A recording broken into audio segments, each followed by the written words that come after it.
Jadi saya itu kalau misalnya merasa tidak kuat, ya sudah saya batalkan. Misalnya saya dalam perjalanan Jogja Jakarta cuma 50 menit, 55 menit, jarak yang 1 jam Bapak Ibu. Nah, karena dalam kondisi puasa kita nunggu 2 jam pesawat, perjalanan cuma 55 menit. Wah, itu ternyata saya pusing. Kenapa? Sedang puasa orang pakai parfumnya aneh-aneh. Nah, di hidung kita terasa gak enak banget. Pusing, mual, gak kuat. Saya bilang sama istri saya, nih, tapi buka ya gak kuat, ini pusing banget, mual. Ini harus diisi. Masa gak kuat? Begitu kan oleh istri saya. Ya monggo silakan, kalau kamu mau tetap puasa silakan. Saya mau makan. Jadi saya ke warung Padang ibadah. Makan saya. Sudah sampai Jakarta, saya udah gak kuat itu. Ya, sudah sampai Jakarta. Saya udah gak kuat itu. Gak kuat, padahal rasanya gak kuat. Udah, saya makan, minum es teh, nikmat sekali. Wah sudah, langsung seger lagi. Wah, Puasa lagi. ya, gak bisa puasa lagi. Karena sudah batal. Jadi saya nunggu di ruang tunggu itu, nungguin saya makan itu. Ah itu ya. Karena yang tahu diri kita Bapak Ibu. Tidak boleh kita memaksakan. Padahal sudah ada rukhsah dari Allah, lalu kita memaksakan sehingga tubuh kita menjadi sakit, nggak boleh.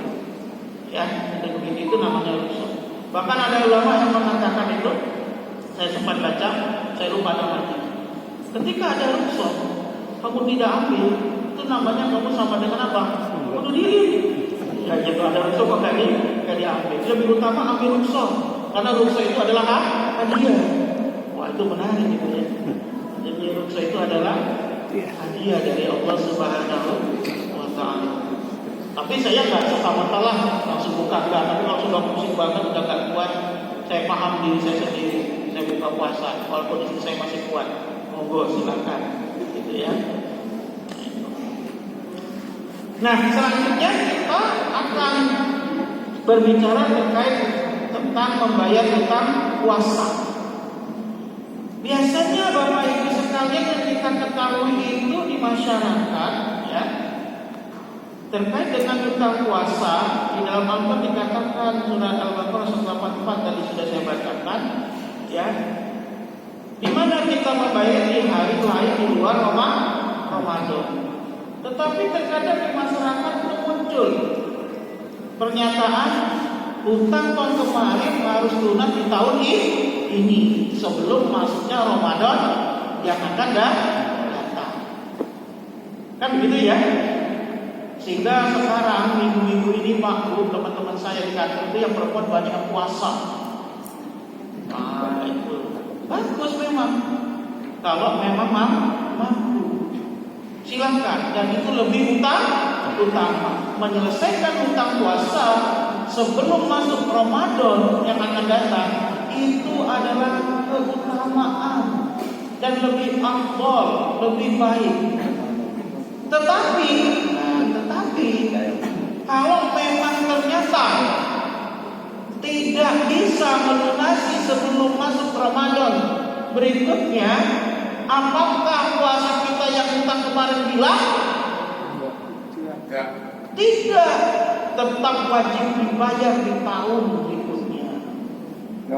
Bukan dihapus Bapak Ibu, tetap jadi hutang yang harus dibayar. Maka ini mumpung bulan Sya'ban, Pak, Bu, kalau ada hutang puasa yang kemarin berkaitan yang itu harus, ya, harus apa? Harus dilunasi di hari yang lain selain bulan Ramadan, artinya qadha, maka kita masih ada waktu 2 minggu lebih kurang untuk melunasi puasa yang kita tinggalkan dan wajib qadha. Bagi yang kemarin harus bayar fidyah, lunasilah sebelum datang puasa berikutnya. Tetapi kalau memang dalam kondisi tidak mampu, bukan berarti ditutup, nggak dibayar. Yang lunas dengan harus bayar di tahun berikutnya. Nah, itu begitu. Bisa dipahami? Mulai dari sini dicek. Tahun 2023 kemarin gimana? 2022 kemarin gimana? Jangan-jangan masih ada hutang sisa. Dicatat karena ini wajib. Diingat-ingat ibu-ibu, terutama ibu-ibu ini, utangnya itu jelas maksimal seminggu, ya kan? Ingat-ingat, jangan sosok lupa. Utang wajib bayar. Nah, maka ketika sudah lewat tahun-tahunnya, tetap wajib dibayar. Bukan dianggap lunas oleh Allah, enggak. Wajib dibayar, jangan diem-diem aja. Yang utang itu ingat, ya, ibu-ibu. Kenapa Pak saya tekankan ini? Karena ada yang berpahaman kalau sudah masuk puasa yang baru, maka yang lama yang kita lunasi, ya udah nggak bisa dibayar, gitu. Terus gimana? Dianggap lunas? Enggak. Maka Fatwa Tarji memutuskan terkait dengan keumuman ayat surat Al-Baqarah 184 di hari-hari lain itu maknanya tidak dibatasi dengan datangnya Ramadan berikutnya. Jadi masih bisa melunasi di Ramadan setelah yang akan datang. Maka di sini punya kesempatan bagi jemaah sekalian yang masih punya hutang di tahun 2020, 2019. Ingat-ingat, ternyata dihitung 200 kali. Cicil. Paham ya? Bapak juga yang kemarin hilang, ya, nah itu dibayar. Baik itu qadha maupun fidyah. Nah, itu begitu. Bisa dipahami nih ya. Ini keputusan majelis tadi di fatwanya. Selanjutnya mengqadha puasa orang tua. Jadi orang tua itu ya akan menjadi kewajiban kita. Tapi ada caranya.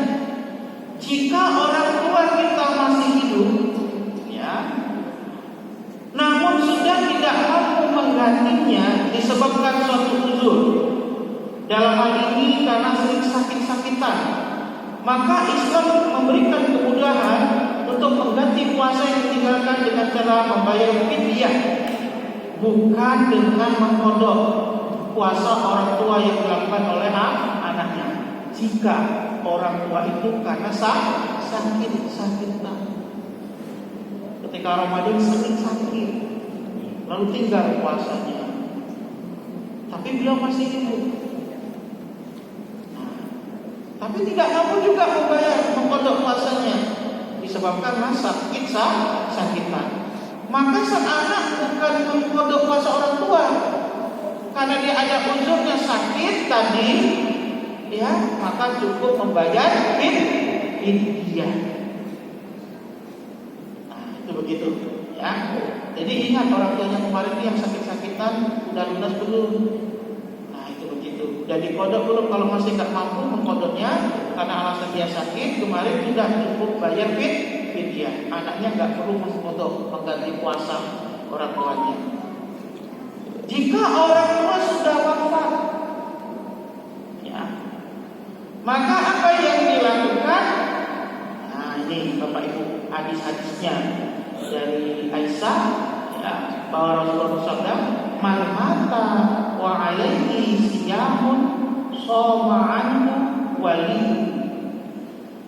Barang siapa meninggal dunia padahal dia berhutang puasa, maka walinya lah yang berpuasa untuknya.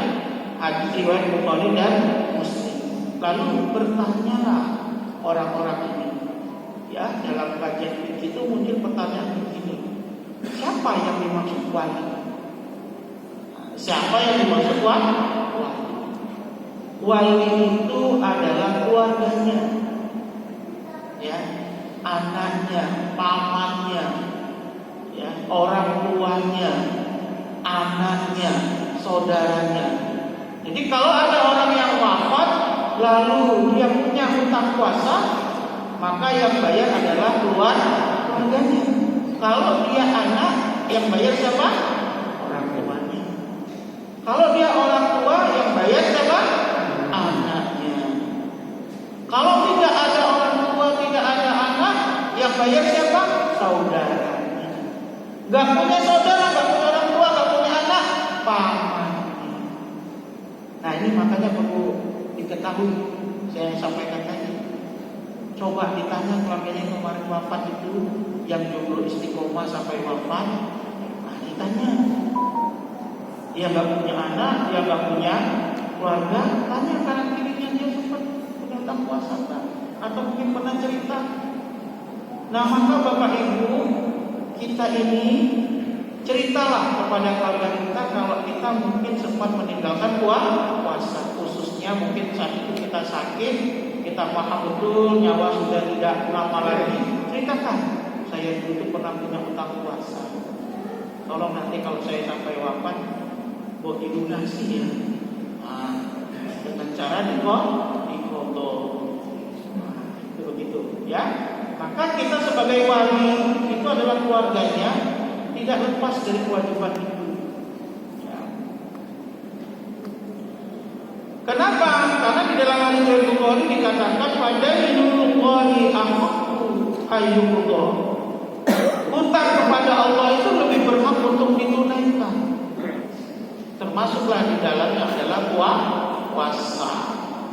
Ya. Oke, kita lanjutkan. Nah, lalu bagaimana tata caranya mengenai cara yang tepat dalam mengganti puasa orang tua dengan mengkodok oleh wali atau membayar fidyah? Yang pertama, adapun bagi orang tua yang masih hidup yang memiliki hutang puasa wajib dan dia tidak mampu menggantinya di hari yang lain, maka Allah telah memberikan kemudahan dengan cara membayar fidyah untuk menembus hutang puasanya. Cara membayar fidyah bagi orang tua yang masih hidup namun tidak mampu menjalankan karena merasa berat adalah dengan terlebih dahulu melihat apakah orang tua tersebut memiliki harta atau tidak untuk membayar fidyah. Jika orang tua memiliki harta, maka dia harus membayar fidyah dengan harta yang dimilikinya. Nah, jadi kalau orang tua itu masih punya harta, maka diambil dari harta yang dimiliki. Namun jika dia tidak memiliki harta, maka anak baik dengan perorangan maupun patungan secara moral, mereka diperintahkan membayar fidyah untuk orang tuanya. Nah, jadi kalau orang tua kita nggak punya harta, anaknya bisa patungan atau dibayar sendiri. Kalau nggak mampu patungan. Hal ini merupakan salah satu bentuk perbuatan ihsannya seorang anak terhadap orang tuanya dan tidak boleh mengkodonya karena orang tuanya masih hidup. Jadi kalau orang tuanya masih hidup tidak perlu mengkodonya. Kenapa? Kalau orang tua tidak mampu berpuasa maka cukup dengan fidyah. Jika orang tua yang masih memiliki kewajiban puasa yang harus diganti telah meninggal dunia dan belum sempat menggantinya, maka yang paling utama berdasarkan dalil-dalil tadi di atas adalah dengan cara dibebankan kewajiban puasa tersebut kepada ahli warisnya, dikodok oleh ahli waris. Jadi kalau orang tua kita wafat baru punya hutang puasa, ahli warisnya lah atau walinya lah yang mengkodok puasanya. Namun terlebih dahulu dilihat apakah orang tua ketika meninggal dunia meninggalkan harta waris atau tidak. Jika terdapat padanya harta waris, maka seluruh harta tersebut dibagikan. Terlebih dahulu harta tersebut digunakan untuk membayar fidyah puasa yang ditinggalkan. Karena hal itu merupakan hutang yang harus dibayar sebelum harta warisan dibagikan, dan jelas berdasarkan hadis di atas bahwa hutang pada Allah lebih utama dibayarkan.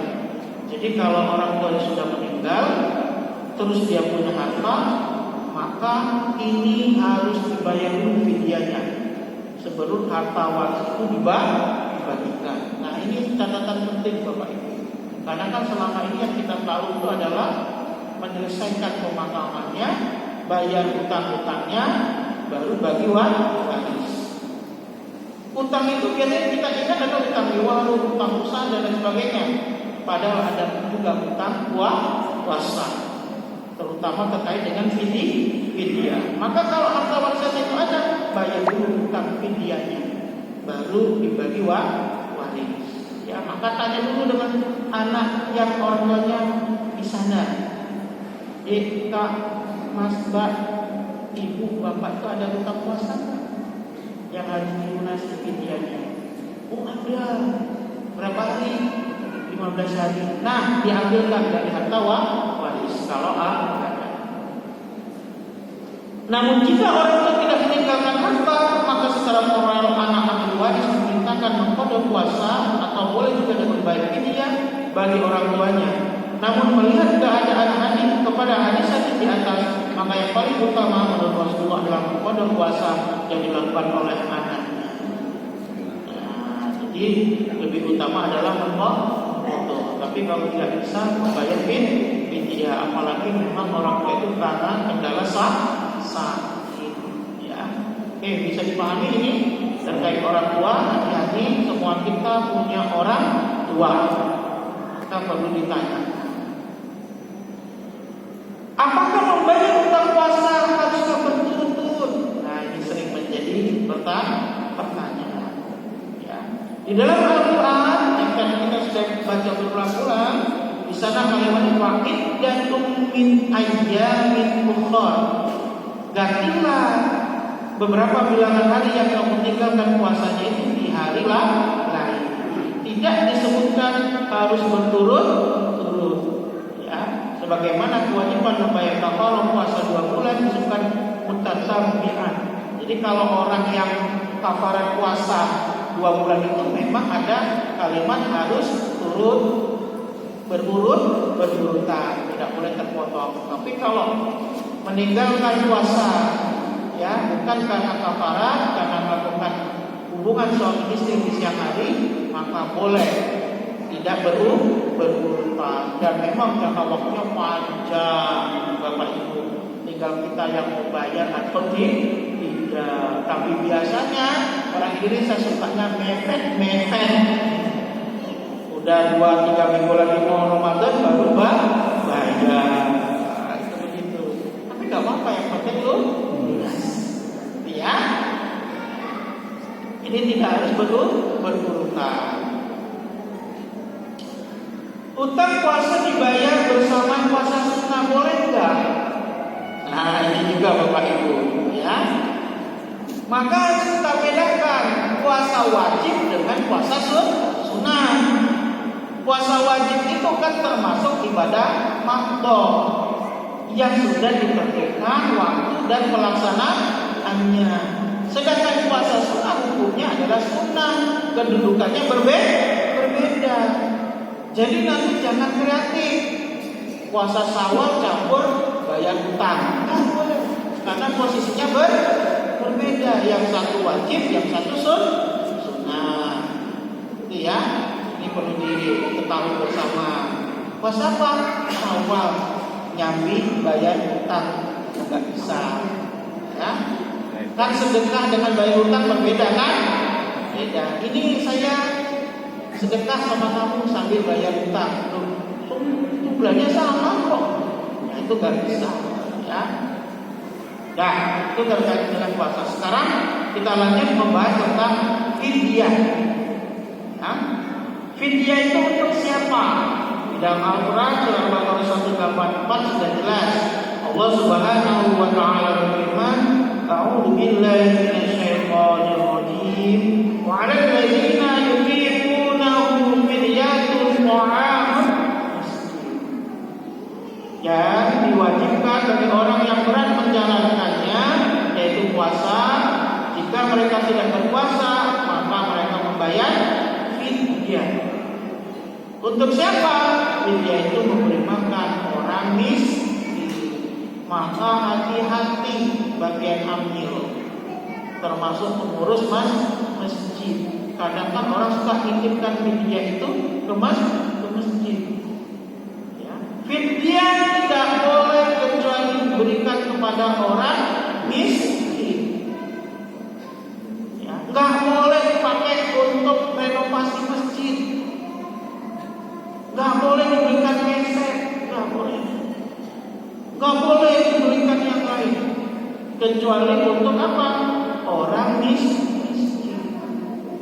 Kalau ada yang bayarnya lewat uang, ya. Kalau bayar lewat makanan tetap sama, makanan tadi harus diberikan orang miskin. Siapa orang miskin itu? Orang yang punya pekerjaan namun tidak mampu memenuhi kebutuhan pokoknya. Kalau kita kasih orang fakir boleh Ustaz? Boleh.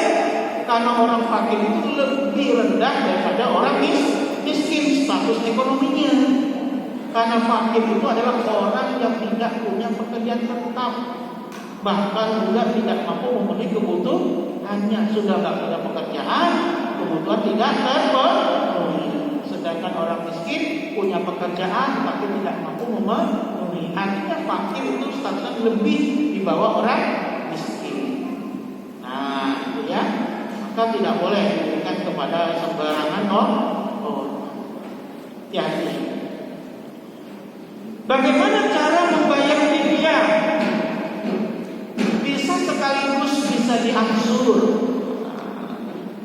Misalnya nih, kita sudah tahu istri kita hamil, istri kita menyusui, orang tua kita itu sakit, tidak mungkin puasa, orang tua kita itu sudah tua renta, tidak mungkin puasa. Suami atau istri kita itu bekerja berat, kan sudah tahu tuh, ya. Maka bisa kita bayar langsung lunas di awal. Iya, bisa dibayar langsung. Ya.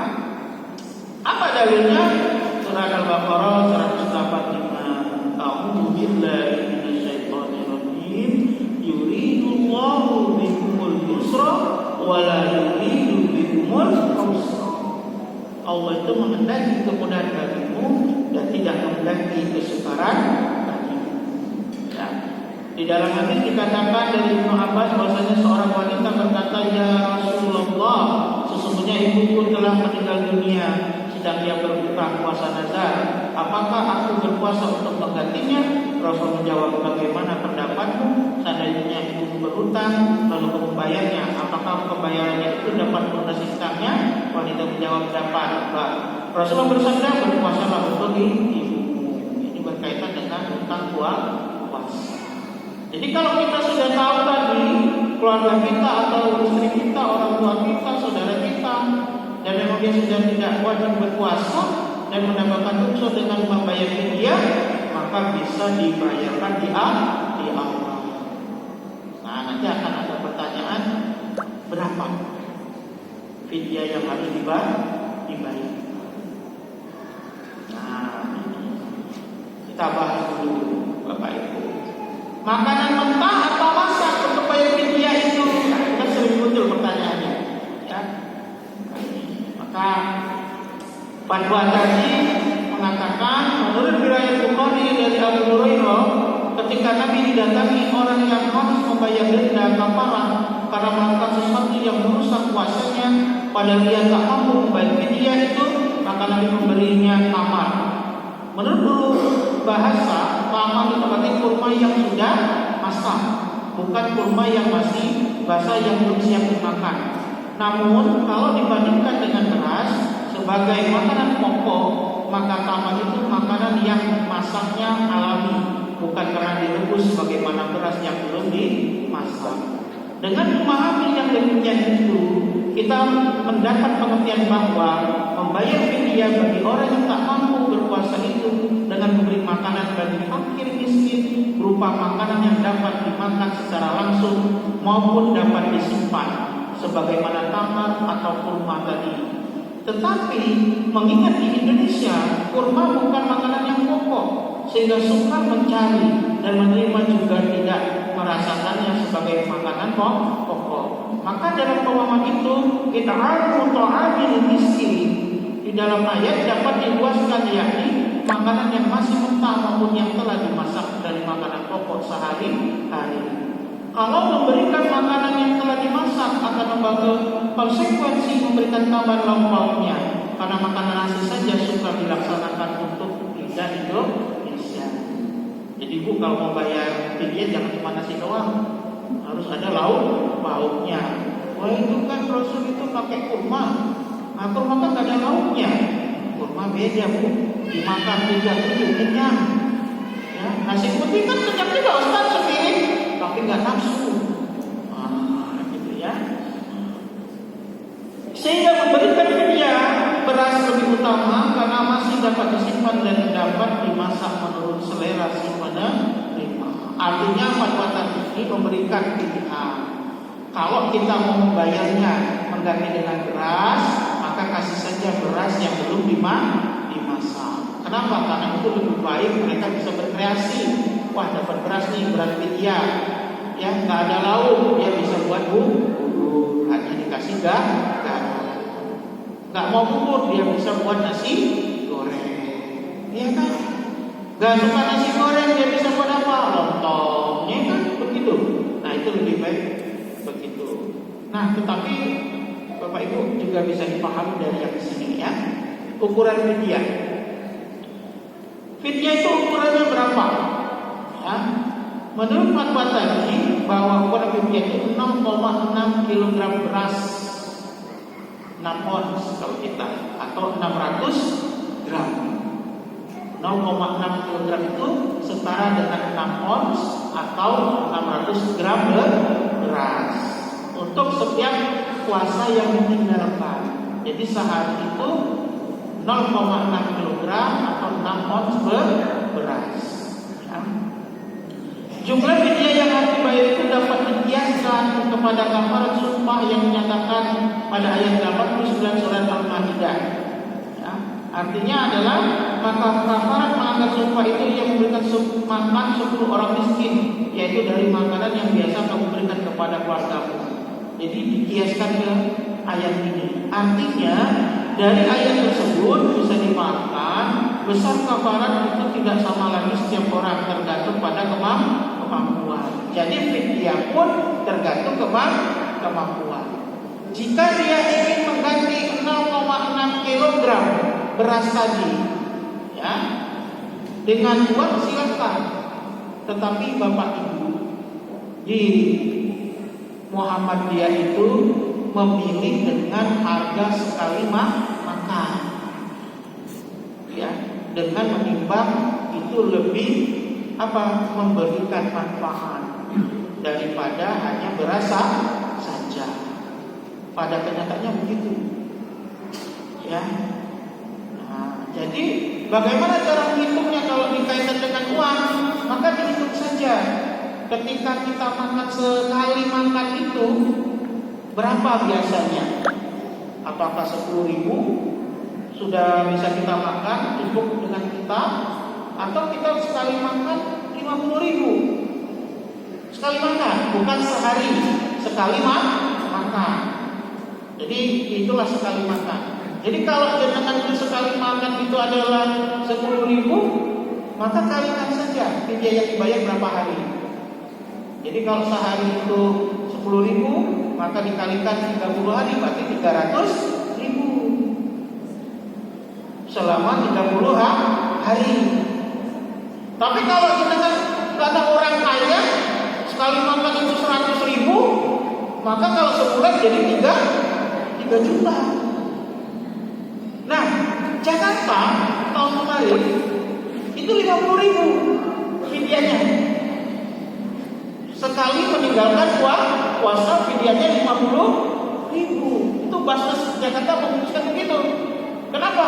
Karena orang Jakarta itu dihitung mayoritasnya itu, ya dihitung rata-rata itu sekali makan begitu 50.000. Di daerah yang lain 35.000 sekali makan. Nah sekarang Jogja sekali makan berapa? Minimal. Nasi kucing. Jangan yang iri, Pak.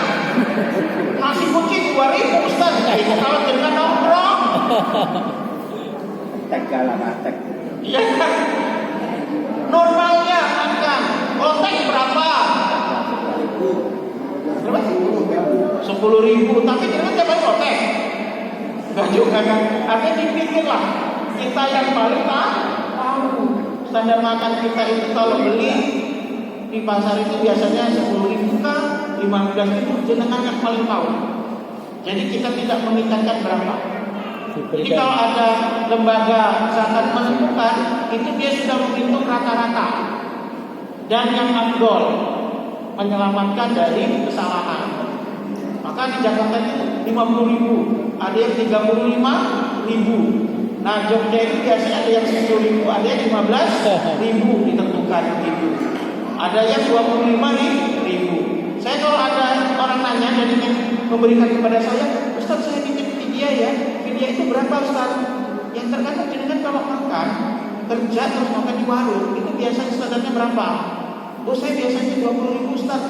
Ya sudah 20.000. Nah kalau saya 10.000 boleh nggak? Oh nggak boleh karena standarmu adalah 20.000. Yang satu, Ustaz saya biasanya 10.000 boleh nggak? Boleh. Kalau emang kamu biasanya makan 10.000. Diberikannya kepada berapa orang? Gimana? Diberikan kepada berapa orang? Diberikan kepada berapa orang? Satu orang kan? 30 hari ya satu orang boleh? Iya. Jadi kalau misalnya kita 30 hari mau dikasih satu orang saja nggak apa-apa. Mau dipecah juga boleh. Nah kalau saya biasanya dititipin oleh teman-teman itu, Ustaz titipin dia ada yang 450, ada yang 600 tergantung kemampuan mereka. Saya lihat nih yang miskin ini kondisi seperti apa. Misalnya yang miskin ini anaknya 3, dia miskin. Nah kadang saya kasihkan semuanya.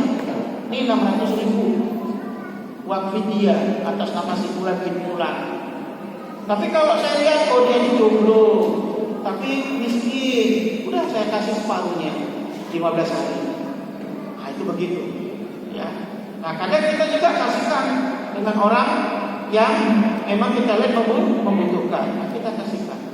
Maka amanah bagi orang penerima dana fidyah itu berat Pak sebenarnya. Karena dia betul-betul harus kasihkan kepada orang miskin. Saya tanya kepada teman saya, kenapa kamu mau nitip kepada saya? Gak usah hafal orang miskin. Luar biasa. Nah, itu begitu. Jadi penting ya. Kalau ada tetangga yang miskin kasihkan. Kalau ada dari keluarga kita yang miskin, lebih utama kasih keluarga kita yang miskin Pak. Paham nggak? Jangan kasih ke orang yang jauh dulu. Misalnya nih di keluarga kita, misalnya mohon maaf, biasanya kita kan punya bani, ya kan, terang. Cek dulu di keluarganya ada yang miskin, ada kasihkan ke mereka dulu yang masih keluarga kita. Itu lebih utama daripada kita kasihkan orang di pinggir jalan. Kadang kita nggak jelas Pak, mohon maaf. Kita pernah menyaksikan di pinggir jalan itu emang sengaja duduk Pak. Dia dapat sampai 10 kotak lebih Pak, masih terima. Ternyata apa? Cuma diambil lauknya, hasilnya dibuang. Di Jogja Pak kejadian itu. Saya lihat sendiri. Hati-hati Pak yang membagikan buka puasa di jalan. Lebih baik jelas kita kasihkan kemana. Itu ya Bapak Ibu. Maghrib jam berapa Bos? 8. Ntar lagi ya. Terakhir. Wanita nifas dan menyusui wajib bayar fidyah atau juga mengkodok puasa. Nah, dari mulai putusan tadi dinyatakan bahwa orang yang nifas dan sekaligus menyusui karena kelemahan dirinya cukup membayar fidyah saja dengan memberikan makan setiap harinya kepada orang miskin. Nah ini dalilnya sama seperti dalil-dalilnya kita sebutkan sebelumnya. Jadi yang nifas dan menyusui tidak perlu mengkodok, meskipun ada Pak mazhab yang memutuskan mengkodok dan bayar fidyah. Tapi majelis tarjih memutuskan cukup untuk membayar fidyah saja untuk yang nifas dan menyusui. Jadi orang yang mereka menyusui anaknya itu kan masih kondisi nifas juga. Nah itu cukup membayar fidyah saja. Saya kira begitu Bapak Ibu sekalian. Ingat-ingat ya, yang punya utang mohon bertanya satu saja ya, satu saja karena saya lupa. Ya. Baik, ada pertanyaan? Sebelah sini Mas.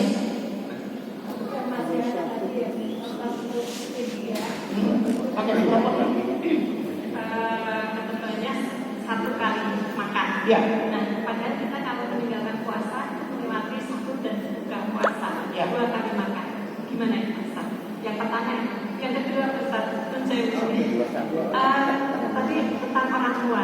Orang tua tadi ya, kalau orang tua kita sakit hingga koma, kemudian meninggal dunia, kalau meninggalkan puasa bisa dikodok ataupun difidyah.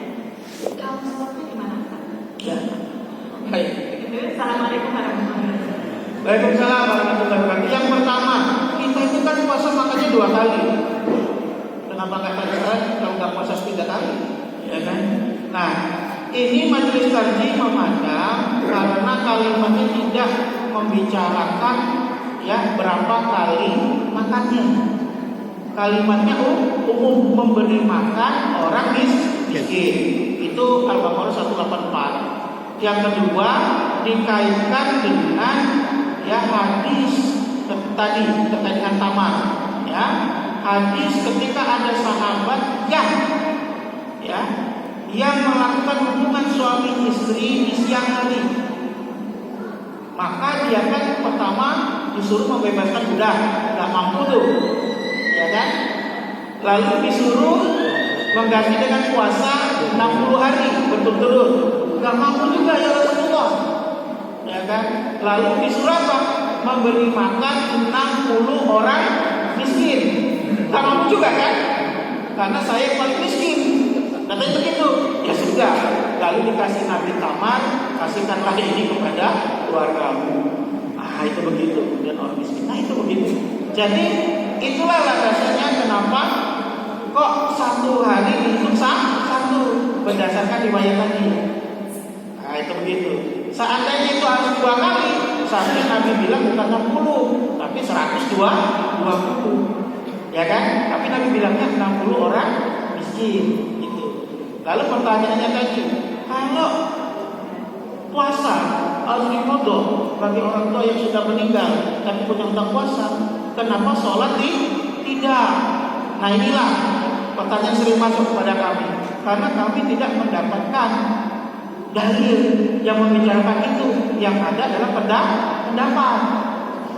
Nah sedangkan Muhammadiyah itu harus ada dalilnya dulu yang mengatakan itu secara rinci, tapi tidak ada kita temukan. Tetapi di pendapat yang lain ada. Nah kita mendahulukan dalil dulu, bukan pendapat. Seperti puasa ini kan dalilnya jelas. Nah kalau masalah sholat qadha, nah kita tidak sampai ke sana. Memang saya sudah pernah membaca itu, ya kan? Kalau puasa saja qadha, apalagi sholat. Tapi itu pendapat dulu, bukan ada dalil secara khusus. Nah Muhammadiyah tidak begitu cara istimewa hukumnya. Dalilnya dulu, pendapat itu hanya pendukung. Maka kita tidak pernah menyalahkan orang yang berpendapat mengqadha sholat. Silakan itu pendapat mereka ijtihadiyah. Tapi kita tidak begitu. Nah inilah Muhammadiyah. Ya, jadi kami menghormati orang yang mengatakan ada qadha, tapi kami belum sampai ke sana. Itu Bu ya. Kita secara ilmu untuk saling menghormati perbedaan. Kita berpandangan tidak ada kewajiban seorang anak mengqadha sholat orang tua. Saya kira begitu, Bapak Ibu. Mohon maaf saya akan harus pamit sebelum maghrib, ya. Karena ada agenda yang lain. Nasrullah Assalamualaikum warahmatullahi wabarakatuh. Waalaikumsalam warahmatullahi wabarakatuh. Alhamdulillah sudah mengumpulkan kepada Ustaz hadis ya.